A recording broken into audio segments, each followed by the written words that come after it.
Allora, dopo tanto torniamo con una robetta breve, siamo in scooter, aperta la stagione degli scooter, fredda, fredda. E c'era questa, si parlava prima di Krafen, vedete che c'è il Krafen, mezzo Krafen, siamo con Paolo e Vincenzo, e adesso andate via gli amici traslocatori, ma allora il Krafen, e c'è mi viene spontaneo perché le barzellette nascono da i ricordi, vengono fuori.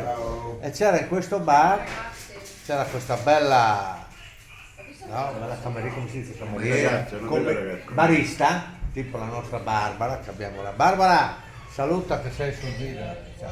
Ecco Barbara, tipo Barbara che lì, e c'era Krafen alla crema 2 euro, Krafen alla marmellata 1,5 euro, croissant 1,50 euro, il che arriva uno e chiede alla commessa, sì, alla barista, mi scusi, e poi parte a questi prezzi, c'era scritto seghette 10 euro.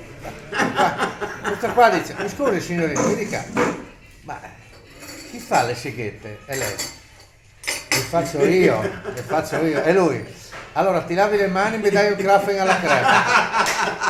La roba così delicata, un dopo pasto veloce. Un saluto orgogliosissimo a tutti, dandovi appuntamento dal 25 al 1 maggio a Bilerio, che abbiamo la sagra, Fieste dei Ron, vi aspettiamo numerosissimi e pimpantissimi. Ciao, ciao, ciao.